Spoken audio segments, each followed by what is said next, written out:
بسم اللہ الرحمن الرحیم۔ سورۃ المریم، یہ بھی مکی صورت ہے اور اس کی 98 آیات ہیں۔ اس کے اندر بھی مکہ کے دور کو دماغ میں رکھیے گا، قصے اس کے اندر بہت ہیں، نبیوں کا ذکر ہے، لیکن آپ دیکھیے گا کہ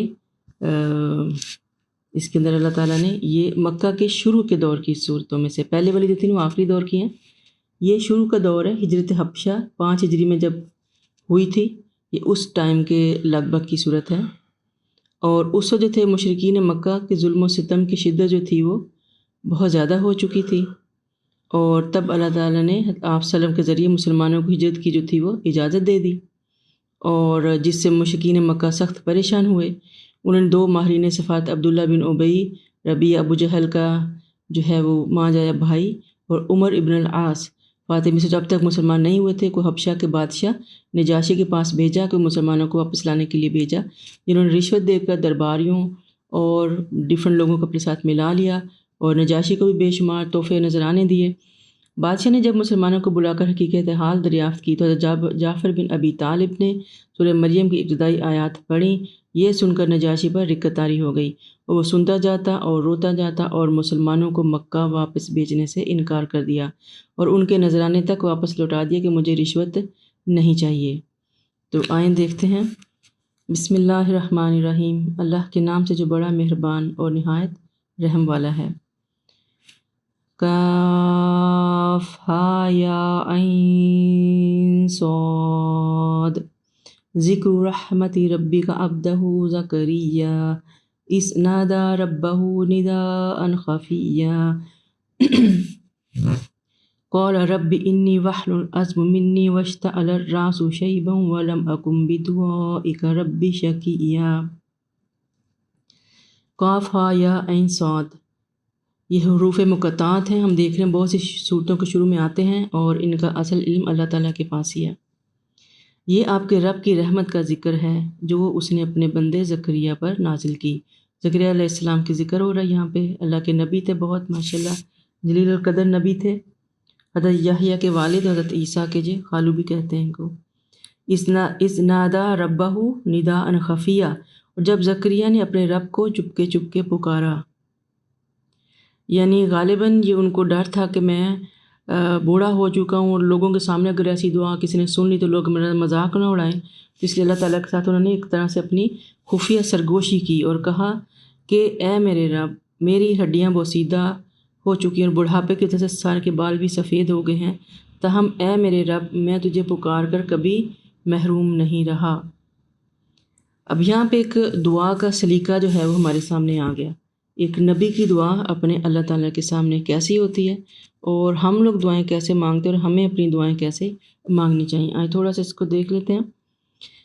سب سے پہلے دیکھیں، اسی آیت سے ہمیں نظر آ رہا ہے کہ دعا کے اندر انتہا کے حد تک عاجزی اور انکساری ہونی چاہیے۔ اپنے حال کا بھی ذکر کرنا چاہیے۔ وہ خود کہہ رہے ہیں نا، میری ہڈیاں بوسیدہ ہیں، میرا بڑھاپا ہو گیا، میں بال سفید ہو گئے۔ حالانکہ اللہ تعالیٰ کو تو سب پتہ ہے نا، لیکن پھر بھی اللہ تعالیٰ جو انسان ہے اپنی عاجزی خود اللہ کے سامنے رکھے تو اللہ تعالیٰ کو اچھا لگتا ہے۔ پھر اپنے دکھوں کا بھی اظہار کرنا، اور اپنی کمزوریوں کا بھی اظہار کرنا، اور اپنی فکروں کو بھی اللہ کے سامنے رکھ دیں، اور حالانکہ وہ سب کچھ جانتا ہے۔ اور پھر اللہ تعالیٰ سے امید کا اظہار کرنا، پکے یقین اور امید کے ساتھ اللہ سے دعا مانگنا کہ اللہ تعالیٰ میں تجھ سے دعا مانگ کر کبھی بھی محروم نہیں رہا، یعنی اللہ تعالیٰ آج تک تو میری ساری دعائیں سنی ہیں، اس لیے مجھے پوری امید ہے کہ یہ جو دعا آج میں آپ سے مانگ رہا ہوں، ایک بڑی ہی انہونی دعا وہ مانگ رہے تھے بظاہر دنیا کے طور طریقے سے، تو ان کو یہ مطلب اپنی پھر بھی اللہ تعالیٰ سے پوری امید کے ساتھ مانگ رہے ہیں کہ اللہ تعالیٰ چاہے تو یہ سب ہو سکتا ہے۔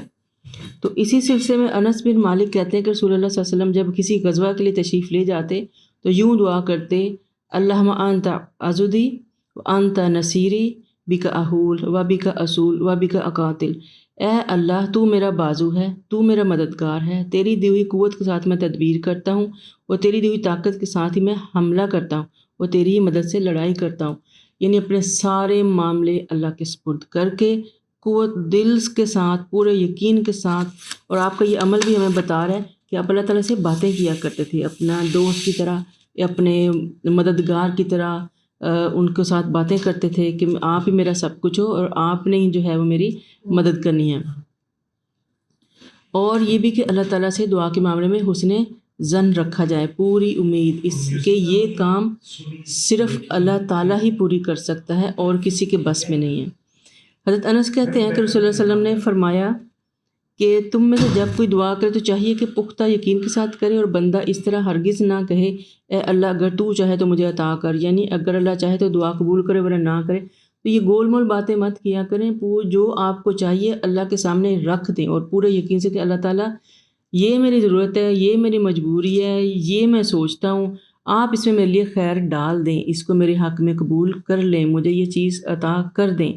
تو پورے یقین کے ساتھ کریں، کیونکہ اللہ تعالیٰ نے جو کرنا ہے وہ اس کی مرضی ہے، ان کی مرضی سے ہی ہونا جو بھی ہونا ہے، لیکن دعا کو جو ہے وہ پورے یقین کے ساتھ ماننا چاہیے. تو اس کے بعد اب ہم دیکھتے ہیں کہ وہ کیا کہتے ہیں، انی خفت الموالیہ من ورائی وکانت امراتی آکرا فہب لی من لدنک ولیہ، اور میں اپنے پیچھے اپنے بھائی بندوں سے ڈرتا ہوں اور میری بیوی بانجھ ہے، تو اپنی جناب سے مجھے ایک وارث عطا کر. اب ان کو جو فکریں ہیں انہوں نے وہ بھی بتا دی کہ بھئی میرے پیچھے، یعنی ان کو اپنی ظاہر امت کی فکر تھی، امتیں تو بہت جلدی بگڑتی ہیں، انہوں نے کہ میں بوڑھا ہو گیا، آج میری آنکھیں باندھے ہوئے تو امت تو بگڑ جائے گی. تو چاہتے کہ اللہ تعالیٰ ان کے نیک صالح اولاد دے جو آگے ان کے پیغام کو آگے لے کے بڑھے. اور یہ بھی کہ ان کو یہ بھی پتہ تھا کہ میری بیوی بھی بانجھ ہے، یعنی بڑھاپے کی عمر کو پہنچ کے بانجھ ہو چکی ہے، لیکن پھر بھی وہ کیا کہتے ہیں کہ اپنی جناب سے مجھے ایک وارث عطا کر. یہ ہوتا ہے یقین جو ہونا چاہیے دعا مانگتے ہوئے. ہم تو کہتے ہیں ایسا تو ہو ہی نہیں سکتا، یہ تو ہم دنیاوی لاجکس دیکھتے ہیں. تو جو میرا اور آل یعقوب کا وارث بنے، اور میرے اے رب اسے پسندیدہ انسان بنانا، یعنی اللہ تعالیٰ جو تو مجھے اولاد دے وہ نبیوں کا وارث بنے، ان کے یعقوب علیہ السلام کی جو شریعت ہے اس کو لے کے آگے چلے، اور اتنا اچھا ہو کہ وہ تو اس سے راضی ہو جائے. کس قدر پرفیکٹ دعا ہے جو کہ کوئی انسان اپنی اولاد کے لیے مانگ سکتا ہے. یا زکریا، اب اللہ تعالیٰ آگے سے جواب دیتے ہیں، انا نبشرک بغلام اسمہ یحییٰ لم نجعل لہ من قبل سمیٰ. اللہ نے جواباً فرمایا، زکریا ہم تمہیں ایک لڑکے کی بشارت دیتے ہیں جس کا نام یحییٰ ہوگا، اور اس سے قبل اس نام کا کوئی آدمی ہم نے پیدا ہی نہیں کیا. سبحان اللہ. یہ دعاؤں کا سلیقہ دیکھیں، پھر اللہ تعالیٰ کی جواب دیکھیں. امیجیٹ رسپانس آتے ہیں جب ہماری دعا میں اخلاص ہوتا ہے تو امیجیٹ رسپانس آتے ہیں. تو اللہ تعالیٰ کیا کہتے ہیں، اور پھر نام بھی خود ہی چن کے بتا دیا، خود ہی رکھ دیا یحییٰ، اور کہنے لگے کہ اس طرح کا نام آج سے پہلے کبھی کسی نے سنا بھی نہ ہوگا. نبی کا نام اللہ تعالیٰ خود بتا رہے ہیں جو آنے والا بچہ ان کی طرف. قال ربی انا یکون لی غلام وکانت امرأتی عاقرا وقد بلغت من الکبر عتیہ. اب خود ہی دعائیں مانگ کے خود ہی ڈاواڈول ہو رہے ہیں. زکریا نے کہا میرے رب میرے ہاں لڑکا کیسے ہوگا جبکہ میری بیوی بانجھ ہے اور میں بڑھاپے کی انتہا کو پہنچ چکا ہوں. پہلے پورے یقین سے مانگ رہے ہیں، اور جب ایک دم مل گئی تو وہ ایک خوشی جو ہوتی انسان کو خود ہی بے یقینی کی میں چلا جاتا ہے کہ ایسا ہو گیا ہے. تو قال کذالک، اللہ نے فرمایا ہاں ایسا ہی ہوگا. قال ربک هو علی حین وقد خلقتک من قبل ولم تک شیئا. ہاں ایسا ہی ہوگا کیونکہ تیرا رب کہہ رہا ہے یہ میرے لیے سہل ہے، اس سے پہلے میں تجھے پیدا کر چکا ہوں، اور جو کچھ جب کہ کچھ بھی نہ تھا. جب تم کچھ بھی نہیں تھے تب تو میں نے بنایا تھا نا زکریا کو. تو اب اگر زکریا بوڑھا ہو گیا ہے تو اس کو آگے اولاد دینا بھی میرے لیے کچھ مشکل نہیں ہے.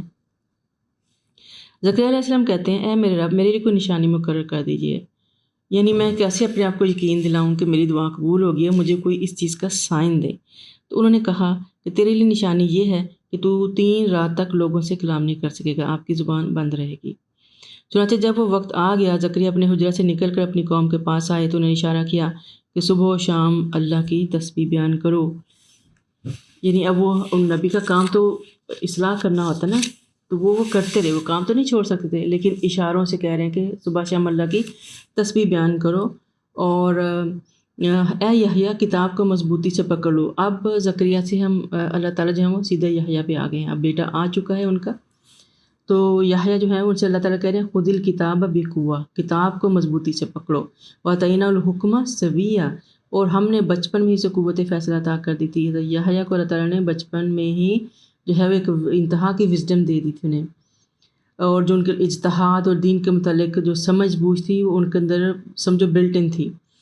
وحنان من لدنا وزکاہ وکانا تقیہ، وبرم بالوالدیہ ولم یکن جبارا عصیا، اور ہم نے اسے اپنی مہربانی سے نرم اور پاکیزہ بنایا۔ یہاں دیکھیں یہاں زکوٰۃ آ رہا ہے، اور زکوٰۃ کا جو یہاں پہ مطلب ہے ان کو پاکیزہ بنایا ہے۔ زکوٰۃ یعنی آپ کو پاکیزہ کرنے والی چیز جو ہے، تو آپ کو پاکیزہ بنایا، اور وہ بہت ہی متقی تھے، یعنی اللہ تعالیٰ سے ڈرنے والے تھے، اور اپنے والدین سے حسن سلوک کرتے اور کسی بھی وقت جابر و نافرمان نہ ہوئے۔ یہ ان پر خاص اللہ تعالیٰ کی رحمت تھی، ان کی خاص کوالٹیز تھیں۔ حضرت یحییٰ کی کیا تھی کہ اللہ تعالیٰ نے ان کو قوت فیصلہ دی تھی بچپن سے ہی، اور اپنی مہربانی سے ان کو بہت ہی نرم اور پاکیزہ دل دیا تھا، بہت ہی خالص اور سچے انسان تھے، اللہ تعالیٰ سے ڈرنے والے تھے، اور اپنے والدین سے حسن سلوک کرتے تھے۔ ظاہر حضرت زکریا نے دعا کی تھی، تو ایکسٹریم بڑھاپے کو پہنچے ہوئے والدین نبی ہوں، جن کی دعاؤں سے اتنی نیک اولاد پیدا ہو، تو اپنے والدین کا تو کرے گی نا، لیکن اللہ تعالیٰ نے ان کو نیک پیدا کیا تھا، لیکن اس کے باوجود اللہ تعالیٰ ان کی اس خوبی کو قبول بھی کر رہے ہیں اور ایڈمائر بھی کر رہے ہیں، اور ہمارے سامنے رکھ رہے ہیں کہ ان کی یہ خوبی تھی۔ خوبیاں دیتا تو اللہ تعالیٰ ہی ہے، لیکن جب انسان کے اندر آ جاتی ہیں، انسان ان پہ عمل کرتا ہے، تو اللہ تعالیٰ انسان کو بھی اس کے کریڈٹ دیتا ہے۔ تو وہ کہہ رہے ہیں کہ اپنے والدین سے حسن سلوک کرتے تھے، یعنی وہ اپنے ماں باپ کے ساتھ بہت اچھے تھے، اور کسی بھی وہ جابر و نافرمان نہ ہوئے، یعنی اپنے والدین کے ساتھ انہوں نے انتہا کا اچھا سلوک کیا، کبھی بھی نافرمان نہ ہوئے، نہ والدین کے نہ اللہ تعالیٰ کے۔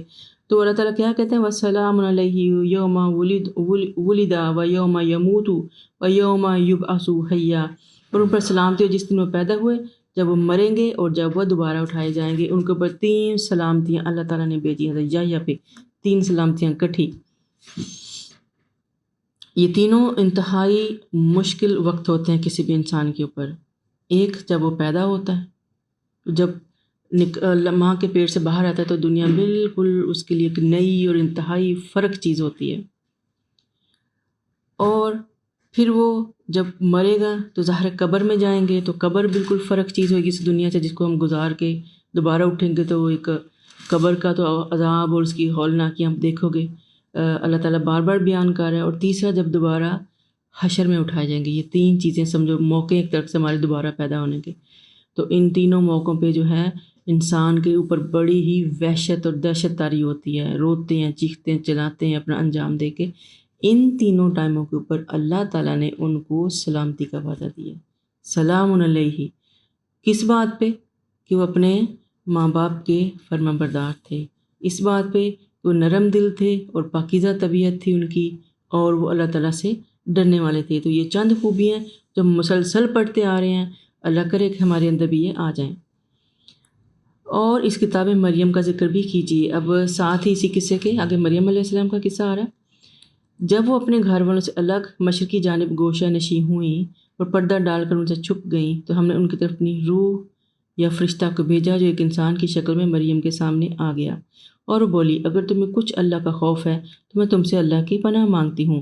وہ بولا، میں تو تمہارے رب کا بھیجا ہوا ہوں، اور اس لیے آیا ہوں کہ تمہیں ایک پاک سیرت لڑکا دوں۔ وہ بولی، میرے ہاں لڑکا کیسے ہوگا جب مجھے کسی انسان نے چھوا تک نہیں، اور میں بدکار بھی نہیں؟ وہ بولے، ہاں ایسا ہی ہوگا، تمہارے رب کا فرمایا ہے، اور یہ میرے لیے بہت ہی سہل کام ہے، اور اس لیے بھی کہ ہم اسے لوگوں کے لیے ایک نشانی اور اپنی طرف سے رحمت بنائیں، اور یہ کام ہو کر رہے گا۔ اب اللہ تعالیٰ نے سوچ لیا تھا کہ حضرت عیسیٰ کو ایسے ہی پیدا کرنا ہے، تو کرنا تھا۔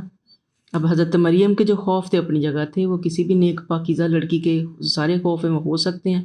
اب انہیں کیا پتہ کہ جو سامنے میرے کھڑا ہے وہ فرشتہ ہے یا انسان ہے، تو وہ تو ڈر گئی کہ کوئی آدمی ان کے کمرے میں آیا، تو وہ ان سے یہی کہتی ہیں۔ تو روح سے یہاں مراد جو ہے وہ جبرائیل امین ہیں، اور ان کو اللہ تعالیٰ نے انسانی شکل میں ظاہر کیا تھا، اور انہوں نے فنفخنا فیہ من روحنا، اور ہم نے اس میں اپنی روح پھونکی، یعنی انہوں نے اللہ کے حکم سے ان کے جو ہے وہ گربان میں پھونک ماری، تو اس کے بعد جو ہے وہ اللہ تعالیٰ کے حکم سے ان کا حمل ٹھہر جاتا ہے۔ اور چنانچہ مریم کو جو ہے وہ اس کا حمل ٹھہر گیا، اور حالت میں ایک دور مکان میں علیحدہ جا بیٹھی۔ جب ٹائم آ گیا اس کے ولادت کا، تو اب وہ پریشان ہو گئیں کہ لوگوں کو پتہ چل جائے گا، تو تکلیف بھی تھی، تو کہنے لگی کہ اب میں کیا کروں؟ تو پھر درد زا سے کھجور کے تنے تک لے آئی۔ اب اللہ تعالیٰ نے ان سے اللہ کے حکم سے وہ ایک کھجور کے تنے تک پہنچی، تو کہنے لگی کاش میں اس وقت اس سے پہلے مر چکی ہوتی اور میرا نام و نشان بھی نہ باقی رہتا۔ تو اس وقت درخت کے نیچے سے فرشتے نے اسے پکارا اور غمزدہ نہ ہو، تمہارے رب نے تمہارے نیچے ایک چشمہ بہا دیا ہے، اور اس کھجور کے تنے کو زور سے ہلاؤ اور آپ پر تازہ پکی ہوئی کھجوریں گرائے گا۔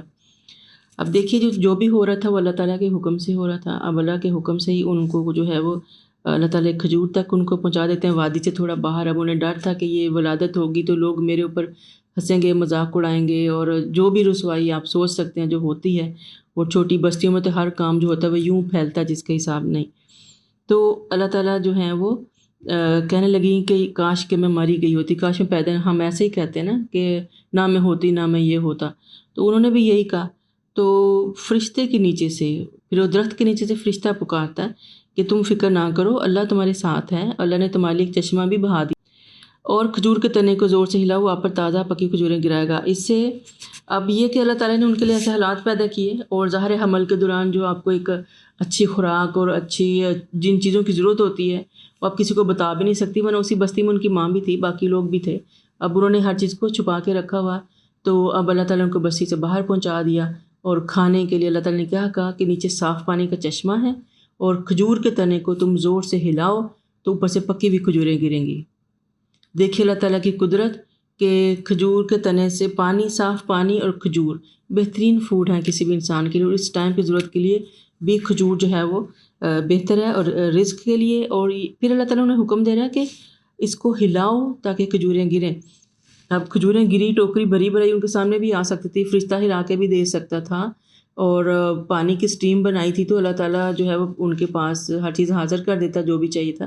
لیکن یہاں تعالیٰ ان سے کہہ رہے ہیں کہ کھجور کو ہلاؤ، یعنی یہ اللہ تعالیٰ کی جو حکمت ہے نا کہ جو رزق ہے اس کے لیے اسباب اختیار کرنا ضروری ہوتا ہے۔ یہ ہم پہلے بھی کل بھی کر کے گئے ہیں کہ رزق اللہ تعالیٰ دیتا ہے، اس کا وعدہ ہے، اس نے مقرر کیا ہوا ہے، رکھا ہوا ہے، لیکن اس کو لینے کے لیے آپ کو ہمت کرنی پڑے گی، اپنے ذرائع سے اس کو اپنے لیے حاصل کرنا ہے۔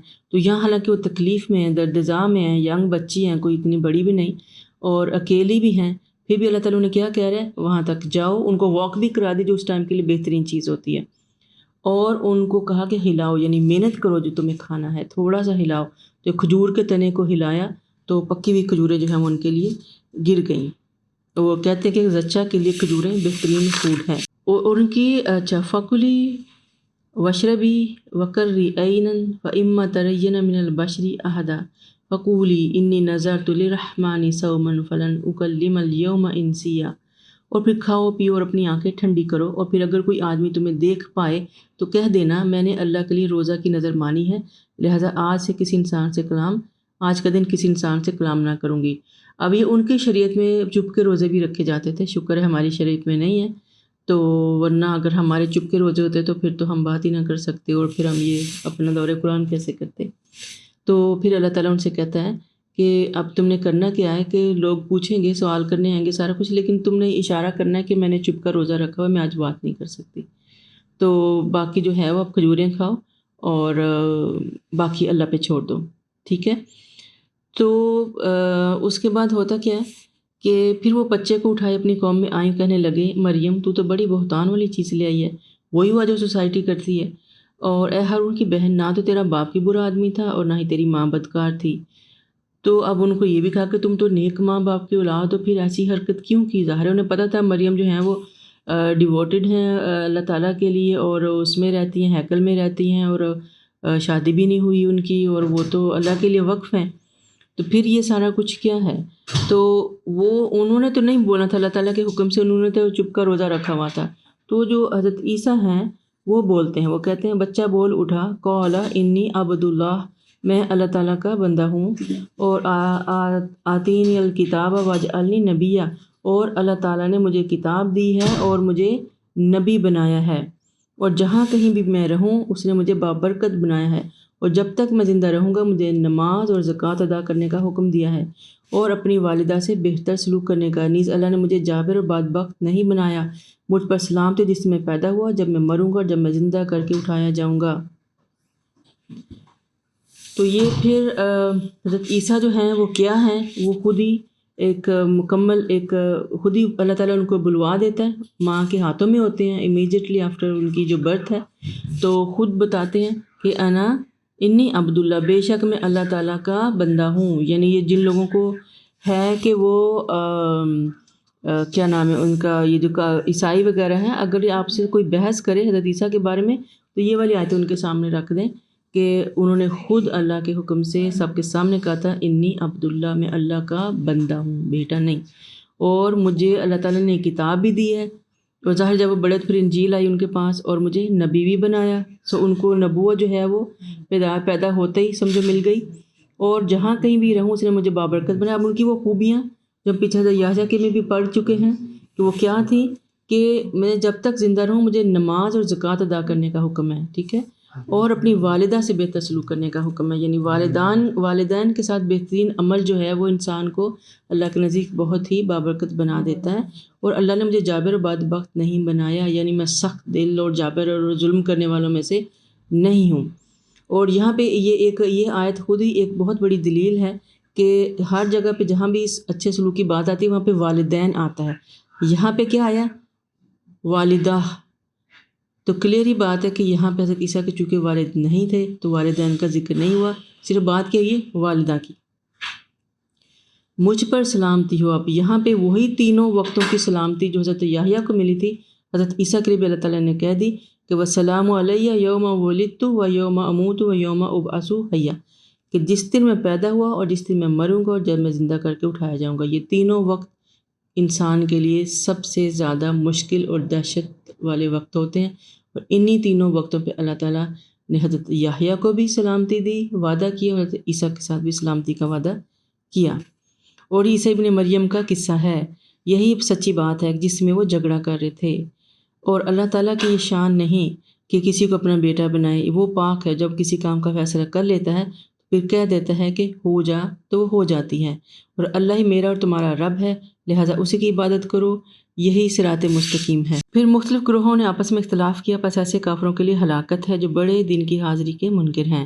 جس دن ہمارے پاس آئیں گے اس دن وہ خوب سن رہے ہوں گے اور دیکھ بھی رہے ہوں گے، لیکن ظالم آج کھلی گمراہی میں پڑے ہوئے ہیں. یعنی ان کے اللہ کے پاس جب جائیں گے تو تب تو وہ سب کچھ دیکھ بھی لیں گے، سن بھی لیں گے، لیکن اس وقت کا سننا اور دیکھنا کچھ فائدہ نہ دے گا. اصل جو دارالعمل ہے وہ آج ہے جس میں ہم زندہ ہیں. اگر آج ہم اپنے کل کی فکر نہیں کرتے تو پھر کل بھی ہماری فکر نہیں کرے گا. جس کا حدیث میں آتا ہے نا، جس کا آج کل سے اچھا نہیں، وہ اس کو اپنی آخرت کی فکر کرنی چاہیے. تو پھر آ گیا کہ وَأَنذِرْهُمْ يَوْمَ الْحَسْرَةِ إِذْ قُضِيَ الْأَمْرُ وَهُمْ فِي غَفْلَةٍ وَهُمْ لَا يُؤْمِنُونَ، اور نیز انہیں حسرت کے دن سے ڈرائیے جب ہر کام کا فیصلہ کیا جائے گا اور آج یہ غفلت میں ہیں اور ایمان نہیں لا رہے.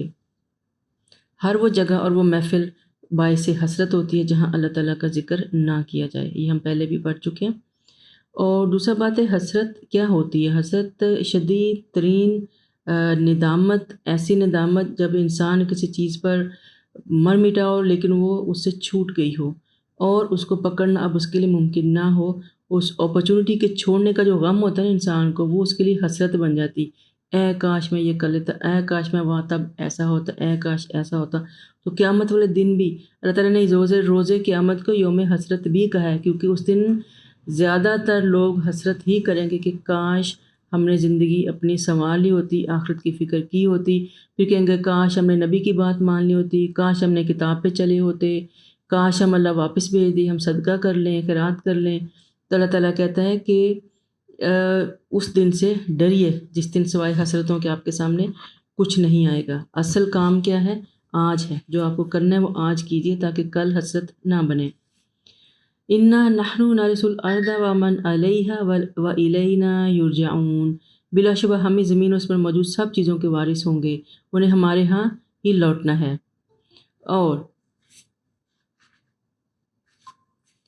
اور ذکر کیجیے اس کتاب میں ابراہیم علیہ السلام کا قصہ بھی بیان کیجیے، بلا شبہ وہ راست باز نبی تھے. ہم نے حضرت زکریا کا ذکر پڑھا، حضرت یحییٰ کا پڑھا، حضرت عیسیٰ کا آ گیا، مریم علیہ السلام کا آ گیا، اور اب حضرت ابراہیم کے قصے پہ چلتے ہیں. یہ سارے کے سارے اللہ تعالیٰ کے جلیل القدر انبیاء تھے.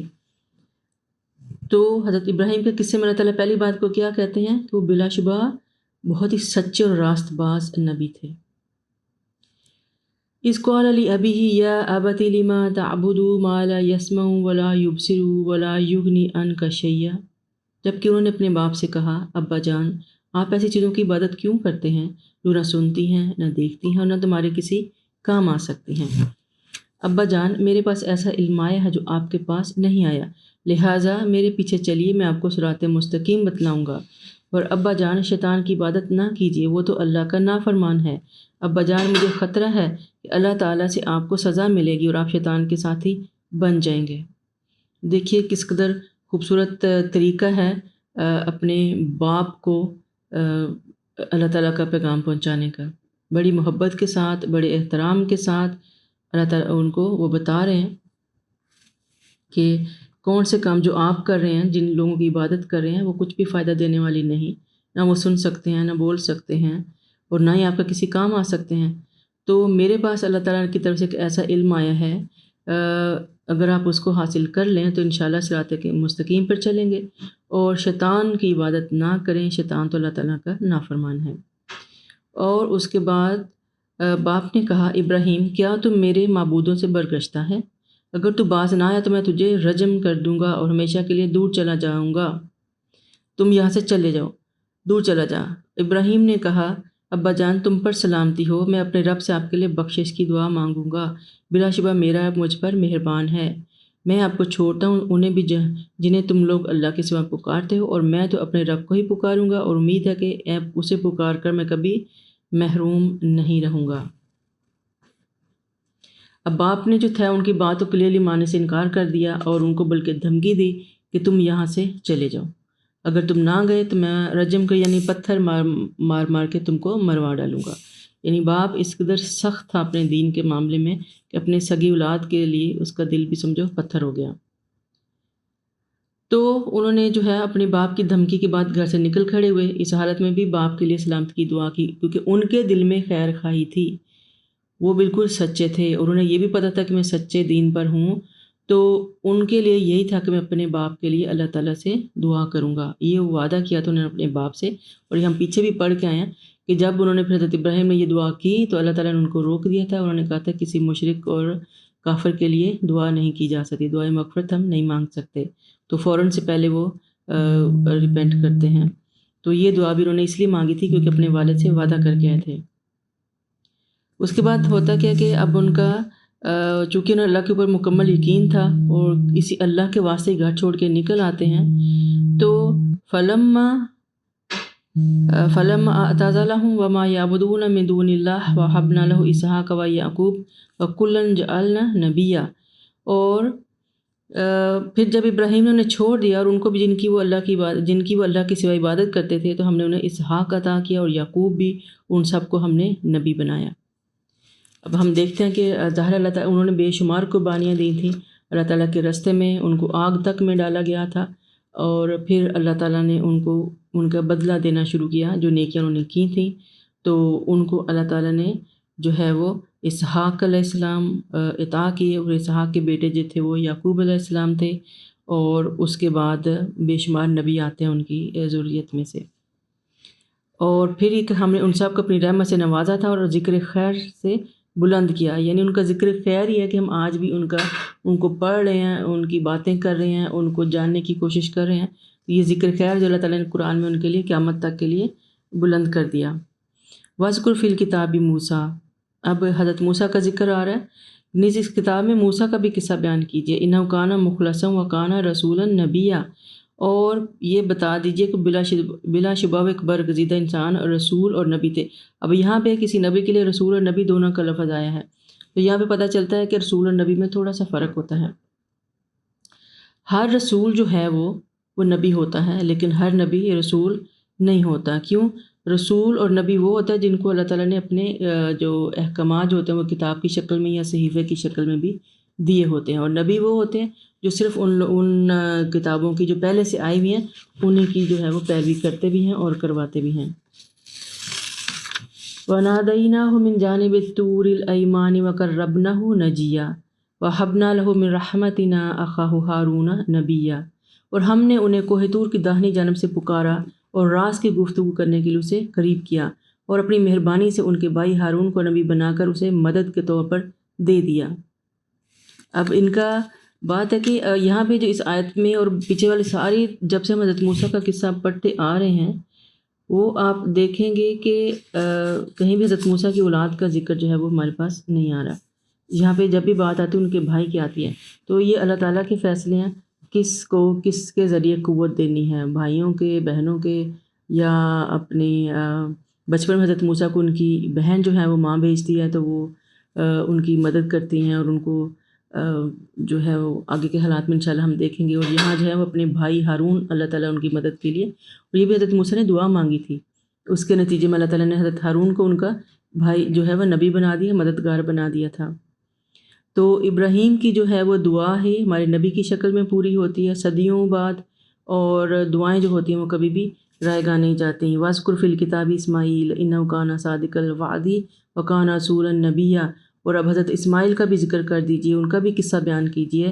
وہ وعدے کے سچے اور اللہ کے رسول تھے، اور ہم دیکھتے ہیں کہ یہ بھی رسول نبیہ تھے اور وعدے کے سچے تھے. اللہ تعالیٰ کو سچے لوگ پسند ہے. ہر نبی کے ساتھ اللہ تعالیٰ کیا لگا رہے ہیں کہ وہ وعدے کے سچے تھے، زبان کے سچے تھے، قول کے پکے تھے، اپنے گھر والوں کو، اور آگے کیا ہے کہ اپنے گھر والوں کو نماز اور زکوٰۃ کا حکم دیتے تھے. اب ان کی خوبیاں، پیچھے نبیوں کی جو خوبیاں وہ بھی یہی تھیں اور اب بھی یہی آ رہی ہیں کہ سب سے پسندیدہ چیز کیا ہے کہ اپنے گھر والوں کو بھی نماز اور زکوٰۃ کا حکم دیتے تھے اور اپنے رب کے نزدیک ایک پسندیدہ انسان تھے.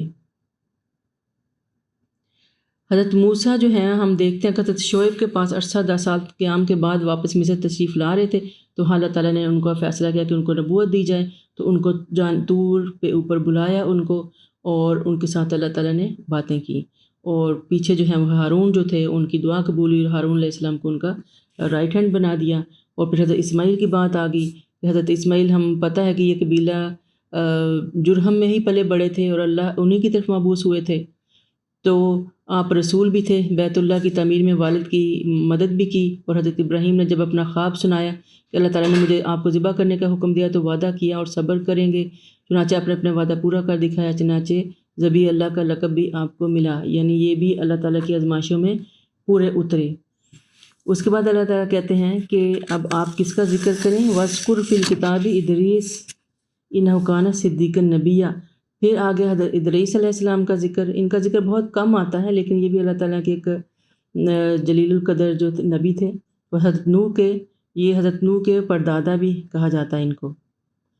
إِنَّهُ كَانَ صِدِّيقًا نَبِيًّا، وہ ایک راست باز نبی تھے. وَرَفَعْنَاهُ مَكَانًا عَلِيًّا، اور ہم نے اسے ایک بلند مقام پر اٹھا لیا ہے. اس آیت سے کچھ لوگ جو ہیں وہ یہ بھی تفسیر نکالتے ہیں کہ حضرت ادریس علیہ السلام کو بھی جسم سمیت آسمان پر اٹھایا گیا، مگر قرآن میں اس کی صراحت نہیں ملتی. میں بھی یہ کوئی روایت ہے اسرائیلی، اس لیے اس کی کوئی اوتھینٹسٹی نہیں ہے اس بات کی. لیکن اللہ تعالیٰ کہہ رہے ہیں کہ ہم نے اسے بلند مقام پر اٹھا لیا تھا. اولئک الذین انعم اللہ علیہم من النبیین من ذریۃ آدم وممن حملنا مع نوح ومن ذریۃ ابراہیم واسرائیل وممن ہدینا واجتبینا اذا تتلی علیہم آیات الرحمن خروا سجدا وبکیا. یہ وہ انبیاء ہیں جن پر اللہ نے اپنا انعام کیا تھا، اور آدم کی اولاد سے ہیں، ان لوگوں سے جنہوں نے ہم نے نوح کے ساتھ کشتی میں سوار کیا تھا. ابراہیم اور اسرائیل کی اولاد سے تھے اور لوگوں میں سے تھے جنہیں ہم نے ہدایت عطا کی تھی اور برگزیدہ کیا تھا. جب انہیں اللہ تعالیٰ کی آیت سنائی جاتی ہیں تو وہ روتے ہوئے سجدے میں پڑ جاتے ہیں. فخلف من بعدهم خلف اضاعوا الصلاة واتبعوا الشهوات فسوف يلقون غیا. پھر ان کے بعد ان کی نالائق اولاد ان کی جانشین بنی جنہوں نے نماز کو ضائع کر دیا. تو جو لوگ نماز کو ضائع کر دیتے ہیں اللہ تعالیٰ انہیں کیا کہتا ہے؟ نالائق اولاد. جو نماز نہیں پڑھتے اللہ کے نزدیک وہ نالائق ہو جاتے ہیں اور غیہ یعنی وہ عنقریب گمراہی کے انجام کو دوچار ہوں گے. ابن مسعود کہتے ہیں کہ غی جہنم کی ایک وادی ہے جس کی گہرائی بہت زیادہ ہے اور اس کی خوراک بہت بری ہے. جو نماز نہیں پڑھتے انہیں وہاں ٹھکانہ ملے گا، اس لیے اپنی نمازوں کی حفاظت کریں. لوگوں نے ابن مسعود سے پوچھا کہ نمازوں کو ضائع کرنے کا کیا مطلب ہے؟ تو انہوں نے کہا کہ اس سے مراد انسان کہ نماز کو اتنی دیر سے پڑھے کہ اس کا اصل وقت ہی نکل جائے. لوگوں نے کہا ہم تو سمجھتے تھے کہ نماز کو چھوڑ دینا نماز کو ضائع کرنے کے برابر ہے. تو انہوں نے کہا نہیں، اس کا مطلب یہ ہے کہ نماز کو ڈیلے کرنا یا اس کے اندر سستی دکھانا تو اگر کوئی نماز کو چھوڑ دیتا ہے تو اس کا مطلب ہے کہ وہ تو کافر ہے، کیونکہ نماز کیا ہے؟ مومن اور کافر کے درمیان پہچان کا ذریعہ ہے۔ تو جو نماز نہیں پڑھتا، اللہ کا کلیئرلی اس کا حکم نہیں مان رہا، تو وہ تو کافر ہے۔ تو حدیث میں بھی آتا ہے کہ نبی صلی اللہ علیہ وسلم نے کو خواب میں خواب میں دیکھا کہ ایک شخص کا جس کا سر مستقل پتھر سے کچلا جا رہا تھا، جو کہ حافظ قرآن بھی تھا، مگر قرآن سے غافل ہو چکا تھا اور نماز پڑھے بغیر سو جاتا تھا، یعنی نمازوں کی پرواہ نہیں کرتا تھا۔ تو انہوں نے خواب کو دکھایا گیا کہ وہ اس کے سر کو پتھر سے کچلا جا رہا ہے، یعنی اس سر میں قرآن کو حفظ کر کے کہ انسان جو ہے وہ راہ سے بھٹک گیا۔ اس لیے ہر روز اپنے جو ہے ایمان ہے نا، اس کا خیال بھی کرنا چاہیے اور اس کو تازہ بھی کرتے رہنا چاہیے۔ کبھی یہ اس خوش فہمی میں نہ رہے کہ میں بہت نیک ہوں، بہت پاکیزہ ہوں، اور یہ کہ میں نے تو اتنے اچھے عمل کر لیا، مجھے کس چیز کی ضرورت ہی نہیں رہی۔ بہت لوگوں کو ہم نے دیکھا ہے کہ کبھی کوئی بات بتانے لگیں تو کہتے ہیں ہمیں پہلے ہی پتہ ہے، ضرورت نہیں ہمیں سننے کی۔ اور کچھ کہتے ہیں کہ بہت پہلے کی بات ہے، میں کسی کو کچھ بتانے لگی، بزرگ تھے ہمارے، تو کہنے لگے کہ اپنی جو ہے نا ہدایتیں اپنے پاس ہی رکھو، میں نے اتنا کچھ پڑھ لیا، سیکھ لیا، وہاں کو جتنا مجھے چاہیے وہ کافی ہے۔ مجھے بتائیں کہ کوئی انسان کیسے فیصلہ کر سکتا ہے کہ جو اتنا علم اس نے حاصل کر لیا اس کے لیے کافی ہے، جبکہ اللہ تعالیٰ نے اتنی بڑی کتاب، اتنی ساری 6666 آیتوں والا قرآن ہمارے سامنے رکھا ہے، اتنی حدیثیں جس کا حد حساب نہیں، اتنا علم، اتنا بڑا علم، آپ چند چیزیں سیکھ کے سوچتے ہیں کہ آپ کے لیے کافی ہو گئی ہیں، کبھی بھی کافی نہیں ہوتی۔ اور اس کے اوپر یہ چھوٹی سی ایروگنس کہ میرے پاس بہت ہے، I don't need any more, اس سے زیادہ ایروگنس ہو ہی نہیں سکتی۔ تو اللہ تعالیٰ سے ہمیشہ عاجزی کرنی چاہیے، اور نماز کے متعلق خاص طور پہ، کیونکہ نماز جو ہے وہ مومن کی معراج ہے۔ نماز ہی انسان کو اللہ سے ملاتی ہے، اللہ کے ساتھ روز ملاقات کراتی ہے، مومن اور کافر کا فرق بتاتی ہے، دل کی ٹھنڈک اللہ نے نماز میں رکھی ہے، آنکھوں کا جو نور ہے وہ نماز کے اندر رکھا ہے، رب سے ملاقات کا ذریعہ ہے، اور انسان سب سے زیادہ قریب اللہ تعالیٰ کے پاس جو ہے وہ اپنے سجدے کی حالت میں ہوتا ہے۔ تو نماز دعا بھی ہے، تو جب ہم سجدے کرتے ہیں، نماز پڑھتے ہیں، تو ہی اللہ تعالیٰ کی رحمتیں ہمارے اوپر نازل ہوتی ہیں۔ تو یہاں پہ جو ہے ہمیں نماز کا بہت خیال رکھنا ہے، کیونکہ سارے نبیوں کی جو خصوصیت اللہ تعالیٰ کو پسند ہے وہ یہ کہ وہ خود بھی نماز کا خیال رکھتے تھے اور اپنی اولادوں کو بھی نماز کے اوپر لگایا انہوں نے، اور جب وہ سجدے میں جاتے ہیں تو وہ روتے ہوئے اللہ کی آیتیں دیکھتے ہیں، روتے ہیں اور سجدوں میں جاتے ہیں، سبحان اللہ۔ اور پھر ان کے بعد ان کی نالائق اولاد ان کی جانشین بنی، جنہوں نے نماز کو ضائع کر اور خواہشات کے پیچھے لگے، وہ عنقریب گمراہی کے انجام سے دوچار ہوں گے۔ البتہ جنہوں نے توبہ کر لی، مال اچھے عمل کیے، تو ایسے لوگ جنت میں داخل ہوں گے اور ان کی ذرا بھر بھی حق تلفی نہ ہوگی۔ زیادہ تر نبیوں کی جو امتیں ہیں وہ ان کی وفات کے بہت جلدی بعد بگڑ گئیں، اور بہت جلدی انہوں نے جو ہے وہ گمراہی میں مبتلا ہوتی جاتی رہیں، اور ہم دیکھتے ہیں کہ نبی در نبی کنٹینیوسلی نبی آئے ہیں، کیونکہ لوگ بہت جلدی اپنی جگہ چھوڑ جاتے ہیں۔ اور یہ بھی کہ جو ہے نماز ضائع کرنا یعنی خواہشات نفس کی اتباع کا ذکر کیا گیا، اسے معلوم ہوتا ہے کہ جو نماز ہے وہ خواہشات نفس کی اتباع سے روکتی ہے، انسان کے ایمان کی حفاظت کرتے ہیں نماز۔ اس کا سب سے بڑا فائدہ یہ ہے، آپ ایسی چیزوں سے کراہت محسوس کرتے ہیں جو آپ کو نہ دیکھنی چاہیے، نہ سننی چاہیے، نہ جن ماحول میں بیٹھنا چاہیے، جانا چاہیے، ایسے لوگوں سے تعلق آپ کو انکمفرٹیبل کر دیتا ہے جو اللہ تعالیٰ کے احکامات کی کھلم کھلا خلاف ورزیاں کرتے ہیں۔ آپ ضرور سوچتے ہیں کہ یار کہیں میرا انجام ان کے ساتھ ہو گیا، کیونکہ اللہ تعالیٰ تو کہتے ہیں نا کہ جو انسان اپنے دوست کے دین پر ہوتا ہے، یہ حدیث ہے کہ اگر آپ ہمارے ارد گرد ایسے لوگ ہیں تو پھر کہیں ہم بھی اسی پکڑ میں نہ آ جائیں۔ تو اللہ تعالیٰ ہم سب کو، اور ایسے لوگوں سے اگر ملنا ہے، ہماری استاذہ بتاتی تھی کہ ان لوگوں سے یہ نہیں کہ اب ملنا ہے تو اس نیت سے ملنا ہے کہ ہم ان کو اچھا انفلوئنس دیں، ان کی ہدایت کا باعث بن جائیں، نہ کہ آپ ان کے جو ہے وہ کارنامے اپنے اندر لے آئیں۔ تو نماز کو جو ہے وہ ضائع نہیں کرنا، یہ بہت ہی امپورٹنٹ چیز ہے، وہ اتنی امپورٹنٹ ہے کہ قرآن میں بار بار اس کا ذکر آتا ہے۔ ہم سوچیں دل میں آتا کہ ہم تو شکر اللہ کا روز نماز پڑھتے ہیں، ٹھیک ہے ابھی پڑھتے ہیں الحمدللہ، لیکن نمازوں کو پرفیکٹ بھی کرنا چاہیے۔ نمازوں کو جلدی جلدی توڑ کے افراتفری میں ہانڈی روٹیاں بھونتے ہوئے بھی ہم بعض اوقات پڑھتے ہیں، دماغ میں مسالوں کے نام گھوم رہے ہوتے ہیں، تو کم از کم تھوڑی پڑھیں، صرف فرض پڑھیں، لیکن مکمل اخلاص کے ساتھ اور توجہ کے ساتھ، اور اس کے اول وقت میں پڑھنا چاہیے۔ بلا وجہ نمازیں نہیں ڈیلے کرنی چاہیے۔ اللہ تعالیٰ نے بریکٹ تو دی ہے، مثلا ظہر ہے وہ 12:30 سے لے کے آج کل جیسے ہے وہ آپ عصر سے پہلے تک پڑھ سکتے ہیں، لیکن وہ تو ہے کہ جب آپ اس کا ٹائم ہو گیا تو آپ پہ لگ گئی، آپ بے شک اس بریکٹ کے اندر ہیں لیکن ٹائم شروع ہو گیا، آپ کا وقت گزر رہا ہے اور آپ کہہ رہے ہیں اچھا پڑھتا ہوں، آپ پڑھتا ہوں، یہ کر لوں، پھر پڑھتا ہوں، یہ کر لوں، پڑھتا ہوں، آپ کو نہیں پتہ وہ وقت جس کا آپ انتظار کر رہے ہیں آپ کی قسمت میں بھی ہے کہ نہیں، لیکن ایک نماز کی جو نا ادائیگی وہ آپ کے کھاتے میں ضرور لکھی جا سکتی ہے۔ پھر اس کے بعد آ گیا کہ جنت کی بات آ گئی، تو جس نے توبہ کر لی اور ایمان لے آئے اچھے عمل کے تو ایسے لوگ جنت میں داخل ہوں گے، ان کی ذرا بھر بھی حق تلفی نہ ہوگی۔ اور جنت ایسے دائمی باغات ہیں جن کا اللہ تعالیٰ اپنے بندوں سے بالغیب وعدہ کر رکھا ہے، ظاہر ہے ہم نے تو نہیں دیکھا، اور بلا شبہ اس کا وعدہ پیش آ کر رہے گا انشاءاللہ آمین۔ لا یسمعون، اور اس جنت میں فیہا لغوا الا سلاما، وہ نہیں سنیں گے کیا، وہ سوائے امن اور سلامتی کی باتوں کے علاوہ جنت میں کوئی بےہودہ باتیں نہیں ہوں گی، وہاں پہ کوئی کرے گا ہی نہیں، اتنی پاکیزہ جگہ ہوگی کہ بےہودگی کا وہاں پہ شائبہ تک نہیں ہوگا۔ وَلَهُمْ رِزْقُهُمْ فِيهَا بُكْرَةً وَعَشِيًّا، اور ان کو وہاں صبح شام ان کا پاکیزہ رزق ان کو ملتا رہے گا۔ تِلْكَ الْجَنَّةُ الَّتِي نُورِثُ مِنْ عِبَادِنَا مَنْ كَانَ تَقِيًّا، اور یہ ہے وہ جنت جس کا وارث ہم اپنے بندوں میں سے اسے بنائیں گے جو متقی ہوگا۔ سورہ بقرہ کی پہلی آیت، پہلی 4-5 آیتوں سے لے کے یہاں ہم مڈ کے اوپر سے نکل گئے اور ایک ہی بات اللہ تعالیٰ دہرا رہے ہیں، یہ جنت اسی کو ملے گی جو تقوی اختیار کرے گا، اللہ سے غائبانہ ڈرے گا، اللہ سے اچھے کی امید رکھے گا اور برائیوں کو چھوڑے گا، اور وہ کرے گا جو اللہ کے نبی نے ہم کو بتایا، اللہ کے احکامات اللہ کے نبی کے ذریعے ہم تک آئے، یعنی اللہ کی سنت کے مطابق کام کریں گے تو اللہ تعالیٰ کہ ہاں ہم پرہیزگار ٹھہریں گے اور جنت کے وارث ہوں گے انشاءاللہ۔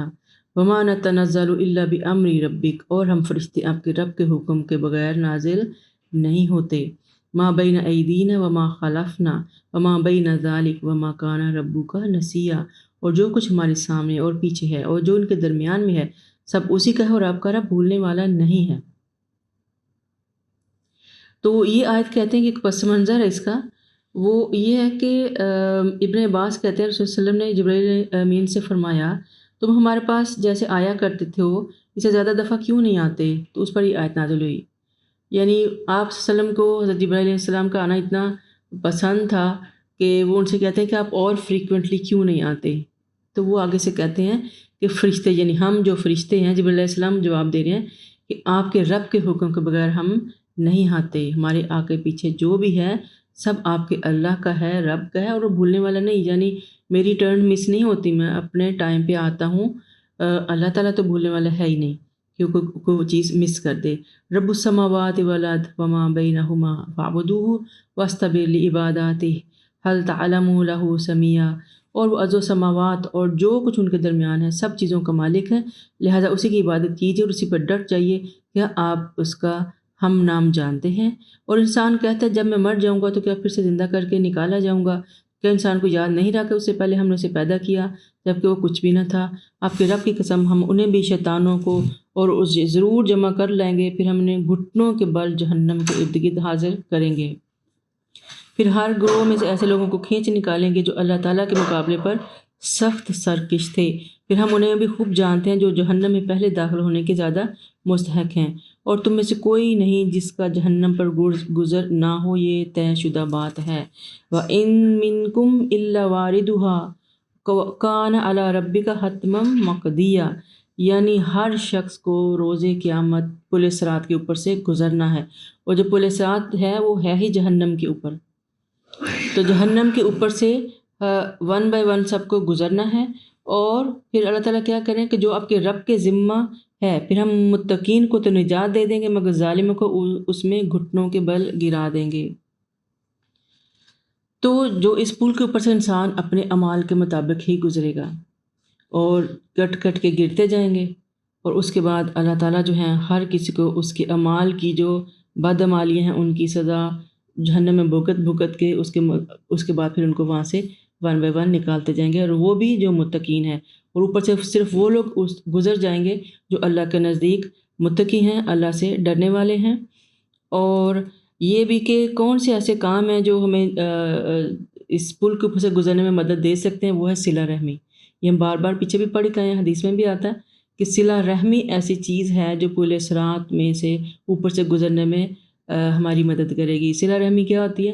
اپنے رشتہ داروں کے ساتھ اچھا سلوک، جو خون کے رشتے ہیں، جو رحم کے رشتے ہیں، ان کے ساتھ اچھا سلوک کرنا، لڑائیاں نہیں کرنی، فساد نہیں کرنے، ان کے حق نہیں مارنے، مشکل وقت میں ان کی مدد کرنی ہے، خیر خواہی کے جذبے رکھنے ہیں، غیبتیں نہیں کرنی، حسد نہیں کرنا، یعنی اپنے رشتہ داروں کو ان کے حق دینے والا شخص اور والد۔ اور رحم کے رشتوں میں سب سے بڑا حق اللہ تعالیٰ نے کس کا رکھا ہے؟ والدین کا۔ اس میں بھی ماں کا 3 دفعہ زیادہ ہے، پھر باپ کا، اور اس کے بعد باقی جو آپ کے بہن بھائی اور پھر اولاد، پھر جو بھی رشتے آتے ہیں، اور ان کی خیر خواہی کرنا اللہ تعالیٰ کو سب سے زیادہ پسند ہے۔ اور جو یہ کرے گا تو اللہ تعالیٰ کا وعدہ ہے، اس کو اللہ تعالیٰ ان کی دعائیں بھی سنتا ہے، اس کے صلہ رحمی کرنے والوں کی تقدیر بھی اللہ تعالیٰ بدل دیتا ہے۔ دعا کے بعد صلہ رحمی ایسا عمل ہے جو انسان کی تقدیر بدل دیتا ہے، اس کی عمر لمبی کرتا ہے، اس کے رزق میں اضافہ کرتا ہے، اور پل صراط کے اوپر بحفاظت گزرنے کا ذریعہ بنے گا۔ اپنے رشتے اور رشتہ داروں کو اس نیت کے ساتھ اچھا سلوک کریں کہ ان کے ساتھ سلوک کر کے ہم فائدے میں ہی رہیں گے انشاءاللہ تعالیٰ، نقصان میں نہیں رہیں گے۔ جو جس کا حق ہے اس کو دینا چاہیے۔ پھر اللہ تعالیٰ کہتے ہیں کہ قال الذین کفروا نہیں وَإِذَا تُتْلَى عَلَيْهِمْ آیاتنا بینات قال الذین کفروا للذین آمنوا أَيُّ الفریقین خیر مقام وأحسن ندیا۔ اور جب ہماری ان پر واضح آیات پڑھی جاتی ہیں تو کافر مومنوں سے کہتے ہیں ہم دونوں گروہوں میں سے کس کا حالت بہتر ہے اور مجلس اچھی ہے، اور اس سے پہلے ہم کتنی ایسی قوموں کو ہلاک کر چکے ہیں جو سامان اور ظاہری شان و شوکت میں ان سے بہتر تھیں۔ کہیے جو گمراہی میں پڑا ہوا ہے اللہ اسے ایک مدت تک ڈھیل دیتا ہے، حتیٰ کہ یہ لوگ وہ کچھ دیکھ لیتے ہیں جن سے ان کا وعدہ کیا جاتا ہے، خواہ یہ عذاب الہی ہو یا قیامت ہو۔ اس وقت انہیں معلوم ہو جائے گا کہ کس کا حال اچھا ہے اور کس کا جتھا کمزور ہے۔ اور جو لوگ راہ ہدایت پر چلتے ہیں اللہ انہیں مزید ہدایت عطا کرتا ہے، اور باقی رہنے والی نیکیوں کا آپ کے رب کے پاس جو ہے وہ نزدیک ثواب اور انجام بہت ہی بہتر ہے۔ اور آپ نے اس شخص پر بھی غور کیا جو ہماری آیات کا منکر ہے اور کہتا ہے کہ مجھے مال اور اولاد ضرور دیا جائے گا۔ یہ وہی خوش فہمیاں ہیں جو ہم پہلے بھی ذکر کر کے آئے ہیں کہ یہودیوں کو بھی بڑی خوش فہمیاں تھیں کہ ہم یہاں بھی اللہ کے چنے ہوئے لوگ ہیں، ہمارے اوپر اللہ کا فضل ہے، تو اگر مر گئے اور آخرت ہو بھی گئی تو پھر بھی اللہ ہمارا وہاں پہ خیال رکھے گا۔ اور کو بہت ہی اپنی نسبت جو ہے وہ نبیوں سے لگانے کے بعد بڑی خوش فہمی میں رہتے تھے کہ اللہ تعالیٰ جو ہے وہ انہیں مزید عطا کرے گا۔ تو یہاں پر حضرت خباب بن ارت کہتے ہیں کہ میں مکہ میں لوہاری کا پیشہ کیا کرتا تھا، میں نے عاص بن وائل سہمی کے لیے تلوار بنائی، میں اس کی مزدوری مانگنے عاص کے پاس گیا تو کہنے لگا میں اس وقت تک تمہیں مزدوری نہیں دوں گا جب تک محمد صلی اللہ علیہ وسلم سے پھر نہ جائے، یعنی وہ ان سے کہہ رہا تھا کہ تم اپنی بات سے پھر جاؤ اور نبوت کا انکار کر دو۔ تو میں نے کہا جب اللہ تعالیٰ تجھے موت دے گا تو پھر تجھے زندہ کرے گا تو میں اس وقت تک بھی محمد صلی اللہ علیہ وسلم کا انکار نہ کروں گا۔ وہ کہنے لگا اچھا اگر مجھے اللہ مرنے کے لیے بعد زندہ کرے گا تو پھر مجھے مال و اولاد بھی دے دے گا، اس وقت میں تمہارا حساب چکا دوں گا۔ اس وقت اللہ تعالیٰ نے یہ آیت نازل کی۔ تو یہ آیت جو ہے وہ مکہ میں چونکہ یہ صورت اتری تھی اور اس بیک گراؤنڈ میں بھی اتری کہ اس نے کہا کہ ٹھیک ہے اگر تم میرے مرنے کا انتظار کرنا چاہتے ہو تو میں بھی اس وقت کا انتظار کروں گا، اگر اللہ نے آج مجھے چیزیں دی ہیں وہ تب بھی دے دے گا تو میں تب تمہارا حساب چکا دوں گا۔ یعنی اس کے اندر جو ہے وہ ہٹ درمی تھی، وہ انتہا تک بھری ہوئی تھی۔ پھر آ گیا کہ کیا اسے غیب کا پتہ چل گیا ہے یا اس نے اللہ سے حد لے رکھا ہے کہ بھئی اس کو یہ سارا کچھ ملے گا؟ ایسا ہرگز نہ ہوگا، جو کچھ یہ کہہ رہا ہے ہم اسے لکھ لیں گے اور اس کا عذاب بڑھا دیں گے، اور جس کی یہ بات کرتا ہے اس کے وارث تو ہم ہوں گے اور یہ اکیلا ہمارے پاس آئے گا۔ نیز انہوں نے اللہ کے سوا دوسرے معبود بنا رکھے ہیں تاکہ وہ ان کے مددگار بنے، ہرگز نہیں، وہ ان کی عبادت سے ہی انکار کر دیں گے بلکہ ان کے مخالف بن جائیں گے۔ آپ دیکھتے نہیں کہ ہم نے کافروں پر شیطان چھوڑ رکھے ہیں جو لوگ اکساتے رہتے ہیں، اب جلدی نہ کیجیے، ہم ان کی گنتی پوری کر رہے ہیں۔ جس دن ہم متقین کو اکٹھا کریں گے اور رحمان کے مہمان بنیں گے اور مجرموں کو پیاس سے جہنم کی طرف ہانک کر لے جائیں گے، اس دن کوئی بھی کسی کی سفارش نہ کر سکے گا مگر جس نے اللہ تعالیٰ سے حد لیا ہوا ہو۔ بعض لوگ کہتے ہیں کہ رحمان کی اولاد ہے، یہ تو اتنی بری بات تم گھڑ لائے ہو جس سے آسمان پھٹ پڑے اور زمین شک ہو جائے اور پہاڑ دھڑام سے گر پڑے۔ اللہ کے ساتھ شرک اللہ کو سخت ناپسند ہے۔ اور اس بات پر انہیں رحمان کے لیے اولاد کا بھی دعویٰ کیا ہے، حالانکہ رحمان کے لائق نہیں وہ کسی کو اولاد بنائے۔ ارض و سماوات میں جو کچھ بھی ہے سب رحمان کے حضور غلام بن کر آئیں گے، اور رب رحمان نے ان سب کا ریکارڈ رکھا ہے اور ان کی گنتی بھی پوری کر کے رکھی ہے۔ سبھی یوم قیامت اس کے حضور تنہا آئیں گے۔ ان الذین آمنوا وعملوا الصالحات سیجعل لهم الرحمن ودا، اور یقیناً جو لوگ ایمان لائے ہیں، اچھے کام کر رہے ہیں، عنقریب اللہ ان کے لیے لوگوں میں محبت پیدا کر دے گا۔ اب ایمان لانے والوں کی اتنی خصوصیت کے ساتھ اللہ تعالیٰ ایک اور نئی جو ان کے اوپر بلیسنگ اللہ کی وہ کیا ہے کہ عنقریب ان کے لیے لوگوں کے دلوں میں محبت پیدا ہو جائے گی۔ جو ایمان لاتا ہے، جو اللہ سے محبت کرتا ہے، تو اللہ تعالیٰ کی محبت کا یہ ثبوت ہوتا ہے کہ لوگ اس شخص سے محبت کرنے لگ جاتے ہیں جس کے دل میں اللہ کی محبت ہوتی ہے، اور اس محبت میں وہ ہر نیک کام کر جاتا ہے اور ہر قربانی دے جاتا ہے جس سے اسے اپنے رب کی رضا حاصل ہوتی ہو۔ اللہ تعالیٰ جب کسی بندے سے محبت کرتے ہیں تو جبرائیل علیہ السلام کو پکار کر کہتے ہیں کہ میں فلاں بندے سے محبت رکھتا ہوں، تم بھی اس سے محبت کرو، اور پھر جبرائیل علیہ السلام آسمان سے پکارتے ہیں، پھر اہل زمین میں اس کی محبت نازل کر دی جاتی ہے۔ اللہ تعالیٰ کے اس قول کا یہی مطلب ہے کہ جب اللہ تعالیٰ کسی بندے سے ناراض ہو جاتا ہے، جبرائیل علیہ السلام سے کہتا ہے کہ میں فلاں بندے سے ناراض ہوں، تم بھی اسے ناراض ہو جاؤ، پھر یہی ناراضگی جو بغض ہے اس کے لیے اہل زمین کے لیے نازل کر دیا جاتا ہے۔ فَإِنَّمَا يَسَّرْنَاهُ بِلِسَانِكَ لِتُبَشِّرَ بِهِ الْمُتَّقِينَ وَتُنذِرَ بِهِ قَوْمًا لُدًّا، اور ہم نے اس قرآن کو آپ کی زبان میں سہل بنایا ہے کہ آپ اس سے متقین کو بشارت دیں اور کج بحثی کرنے والوں کو ڈرائیں۔ اور ہم ان سے پہلے کئی قومیں ہلاک کر چکے ہیں، کہ آپ ان میں سے کسی کا نشان پاتے ہیں یا ان میں سے کسی کی بھنک بھی آپ کو سنائی دیتی ہے۔ جو ظاہر دنیا سے جا چکے ہیں، ہمیں تو نہیں پتہ ان کے ساتھ کیا معاملہ ہوا، تو ہم کیسے جانیں گے سوائے اس کے جس کا اللہ تعالیٰ خود بتا دے اپنے نبی کے ذریعے، اور اس قرآن کے ذریعے ہمارے پاس جو باتیں پہنچی ہیں ہمیں انہی کا پتہ ہے۔ ایک دن ہم لوگوں نے بھی چلے جانا ہے، ہمارے بعد آنے والوں کے لیے ہم بھی کس سے بن جائیں گے، تو ہمیں اپنے آج کی بھی فکر کرنی ہے اور اپنے کل کی بھی فکر کرنی ہے، اور اللہ تعالیٰ کے نیک لوگ بننے کی، متقی، بار بار اس صورت میں متقی کی تکرار آئی ہے، تو کوشش ضرور کرنی چاہیے کہ اللہ کا تقوی اختیار کریں۔